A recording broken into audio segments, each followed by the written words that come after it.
When performing a visual inspection or doing maintenance on your Dexter 10 and 12K electric over hydraulic disc, you need to know what you're looking at and what to look for, because you may have a major problem staring you right in the face that's going to cost you down the road. On the Dexter 10 and 12K electric over hydraulic disc, there are many components to the system that's on the axle. Many of those are wear components, so you need to know what to look for to see if they're beyond their life, if you need to replace them, if you need to do any maintenance. We do have the duals off of this trailer. This, in my opinion, is really the only way you can truly see everything. I know it's a pain to pull the duals off, but if you've not done any maintenance on your electric over hydraulic disc in a long time, or maybe if you bought a used trailer and you don't know the condition it's in, I'm going to recommend you yourself, if you're capable and have the equipment to do it, or take it to a shop, have them pull the duals off, perform at least a visual inspection just to make sure you don't have any components that are going to fail. If you catch it now, you can save some money. You're gonna have to spend some to fix it, but if they fail, you could have to replace the whole axle. Little disclaimer, we have already taken this axle completely down. I put it back together to mock it up. I haven't replaced anything on it. Everything on it's original. I just went ahead and removed everything because of the age of it. It looks like it's never been torn down, and it did take some time to get everything broke down, and so for sake of time, that's what we've done. So with the duals off, the first thing that I'm gonna do is take some brake clean, and I'm gonna wash it off around the caliper area in the rotor. You don't gotta go crazy, but just, especially if there's a lot of dust and crap on there, depending on what part of the country you live in, just so you can see, let that dry off, take some compressed air at low pressure, dry that off so you can get a good look at it. So the first thing I'm gonna look at is the condition of the pads and rotor and the thickness of the pad. So here we have a new pad. You can see the thickness on that. Need to look to see how much life, and you're gonna measure that by percentage. If you have half, then you're at about 50%, which you could get quite a bit out of. So let's take a look at this one. I'm gonna get a flashlight in here. You can see that pad thickness. We have measured that. It's about 50%.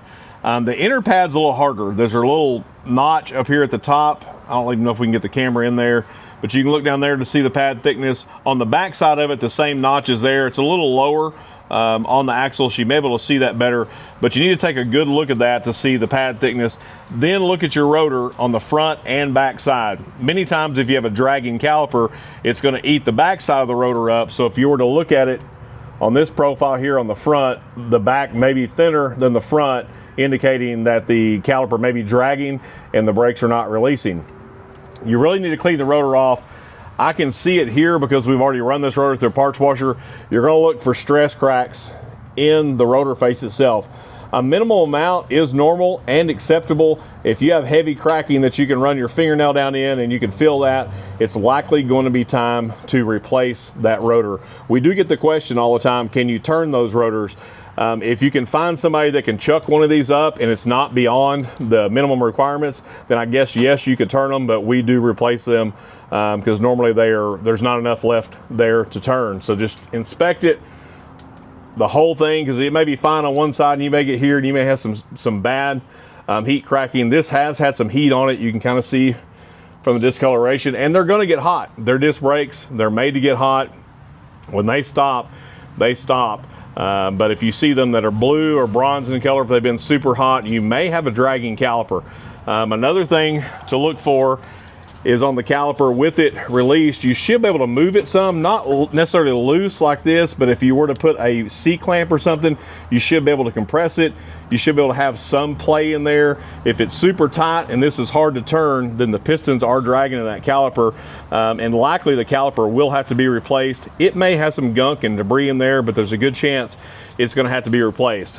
The thing on this one that I noticed immediately, and it's going to be hard to see. So when I first took a look, this is the steel portion that the pad is either riveted to or bonded to. I noticed the pad is sticking a little bit out beyond the steel backing plate. That is not normal. The pad usually is actually at least flush with the outside of the steel backing, but this one is sticking out. So the first thing I did was touch it. See how it moves? So that pad is loose. This is a riveted pad. It has become loose, not from neglect, not necessarily from lack of maintenance. It has just got some miles and it's got some wear and tear on it. So at this point, we know for sure that the pads are going to be replaced, at least on this hub itself. and there may be more to it once we get into it. But once you see that, that will eventually break off, and you will be steel to steel. It could come off in such a manner that it could wedge in there. I've seen it before, and it will lock up the hub on the rotor and cause your tires to lock up. Can cause catastrophic failure. So at this point, it's going to be a tear down. My recommendation, if you got to go to the trouble to pull this caliper off, if you haven't serviced your bearings on this, it's time to go ahead and do that too. Just pull everything down, do a bearing inspection, seal replacement, and fluid replacement. So we're going to pop this caliper off. So on the back side, it does have a 3/4 nut. These are a lock nut, and I will tell you, sometimes these dudes are corroded on there. Many times you'll have to use an impact. Sometimes you may have to use a long-handled 1/2-inch ratchet. May even have to put a little heat on them. If you have to go to all that trouble, you may want to look at the condition of them. We're going to talk about that once we pop the bolts out.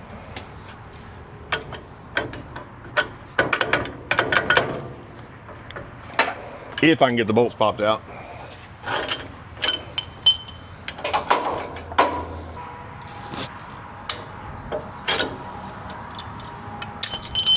So now we'll pull the caliper off. Now I have taken the brake hose that supplies this caliper off, because we do have to do a brake flush on this, and it's going to be easier to show this in the video. We're going to pull this out and we'll take it to the top of the trailer.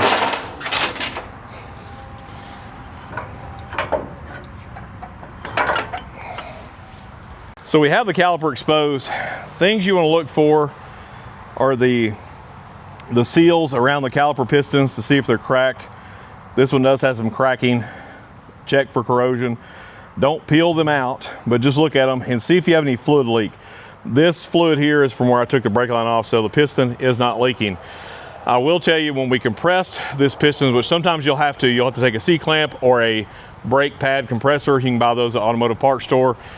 Have to compress this after you take off the cap to your reservoir at your actuator or your pump in order to get the caliper off. It was hard to compress, so that tells me there is either corrosion or that the piston is become pressed out from use and the piston is turned sideways in there and it's not releasing, which can cause brake drag. The brakes were not working on this unit when it came in. It has a leak, so they haven't been compressed, but at some point these have stuck. This is going to be a recommendation to replace this caliper. It's not salvageable in my opinion, but that's just the decision you're going to have to make. I'm going to show you a couple other things you look for within this caliper if you're going to reuse your existing caliper. So again, if your caliper is in good enough shape to reuse, there are a few components within it that you need to replace, and that's right inside the guide holes for the caliper bolts or pins. There are some O-rings. These are super dry and have turned hard. You see they're coming out in pieces. But you're going to need to dig those out, and you're going to need to replace them. I will tell you that sometimes these are hard to get, just the O-ring. You may be able to go to automotive parts and get one that matches. Some of your aftermarket kits now will come with a full O-ring set in the pads. Unless they've changed it, usually if you buy Dexter pads, the pads are going to come for one wheel and no O-rings. Some of your aftermarkets will come for a complete axle. It'll come with O-rings and another component, the anti-rattle clip. So we didn't show that assembled on the unit, already taken it off. This is exactly what it states. It just keeps the pads from chattering. When you're not depressing the brakes, it keeps them kind of pressed out, and it just keeps the pads from chattering and squeaking. Just kind of helps you out with that. So I recommend always replacing. If you're putting new pads on it, put new anti-rattle clips. And with that being said, let's move on to the caliper bolt. This is what a caliper bolt looks like new. This is what one looks like with wear. So you can see it's not just dirty. There are actually wear and grooving where it mounts to the anchor yoke assembly, which holds on the caliper. This is the anchor yoke, which goes onto the axle. This is what the caliper mounted through, our pins went through. Let's talk about that as well. These also have O-rings, so they have a outer and inner, outer, inner, same thing on that one. So those need to be replaced as well. So you need to put all new O-rings when you're doing a service on it, unless it's just in good shape and you're pulling it off just to do an inspection. But most of the time those need to be replaced. That just smoothens the function of the pin and the caliper to compress and decompress to keep it from hanging. So This is a replacement for me. I see guys reuse these. And here's a kicker on these. Depending on where you buy these and what manufacturer you buy these from, I've seen these as high as $100 for 2 of them.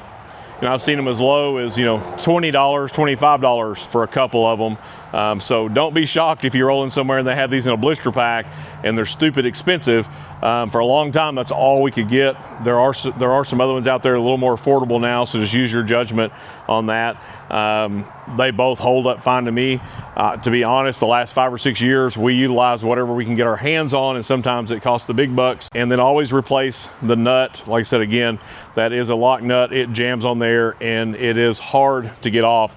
They actually had some failures with some of these years ago, and weren't tightening correctly and causing the bolts to snap off. So that's another good reason to look if you have a unit that you've not done any maintenance to, or if you've bought a used one, again, just to make sure everything is correct. If this anchor yoke is worn, in which they do, this is a wear item, believe it or not. I remember the first time I replaced one of these was a long time ago, and I went to order one and they told me, well, we don't service that, you got to buy a complete axle. I don't take answers like that very well sometimes, so I sent a few persuasive emails and a few phone calls, and we were able to get them to issue a part number for this and to start supplying it, and we've had no trouble getting them since, other than the occasional supply issues. So as far as I know, this is still available. I keep these on the shelf because they will wear out here. Basically, this bolt, it's gonna be tight in this one because it's got new O-rings in it, but this bolt, as it moves around, will actually wear through right here. I've seen these worn completely through and cracked out. So you need to take a look at that. Just look at your holes. If they're egg-shaped in any manner, or if it looks like it's really thin on one side, you need to go ahead and replace the anchor yoke, and it's not that hard to do. We'll bump back down here to the bottom. Once we remove this rotor and hub assembly, which I'm fixing to do, you'll see the bolts to that, how it goes on. We've already drained the fluid out of this. Again, we've already done a full inspection, so there's no seal in the back of this. These bearings are just sitting on here to have it mocked up, just so we can show you in the video. That's why it's only got one nut instead of the nut, the retainer, and the jam nut.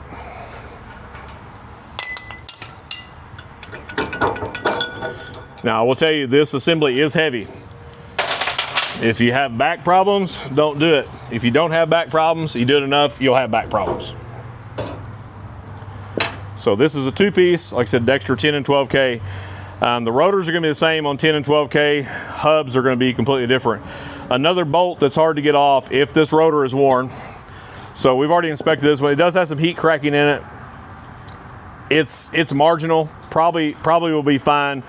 But we're gonna give the customer the option. Likely we're gonna have to replace all the calipers and all the pads, so they may wanna go ahead and just upgrade to the rotors. Again, you can find some aftermarket stuff out there that's pretty affordable today. To get this off, there's no way to get a socket in there, so you're gonna have to get you a wrench, and you're gonna have to have some patience. You may have to put a little heat on it, some penetrating oil at the least, I'd recommend, if you do have to do a rotor replacement. This is the anchor yoke assembly we were talking about here. It's bolted on to the flange around the axle. So if this is worn out, which this one's not, it actually looks pretty good other than the O-rings, it's not worn out, so we will just clean this up. But if you need to replace it, you just unbolt that, order the correct one, bolt it back on, and just don't short that. Like I said, if it's thin, it's gonna cause the caliper to come loose at some point. So if you have removed the hub rotor assembly, you're also gonna need to change your seal, which is gonna be way down in here. This one's already been removed. It is a chore to get this in with this style rotor on it. If you take this off, it is way easier to put the seal in it at that time. So that's what I recommend. If you're gonna have to replace the rotor, go ahead and put your bearing, your inner bearing in and your seal, and be done with it, because it's hard when you put that dude in there.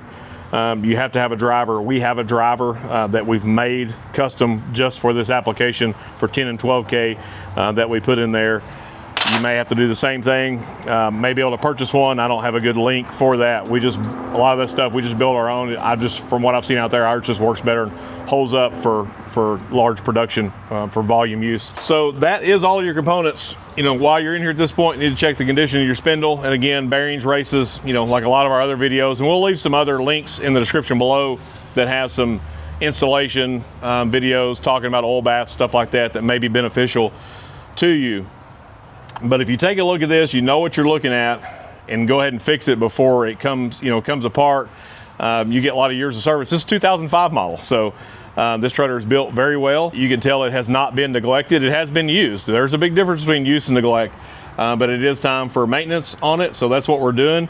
And who knows, you may get another 20 years out of it, but if you don't take care of it, I can guarantee you're not going to get 20 years out of it. So if you're running those good, superior electric over hydraulic brakes, just keep them up, and they will do you a good service. But if you don't maintain them, if you don't know what to look for, they could cost you thousands of dollars down the road.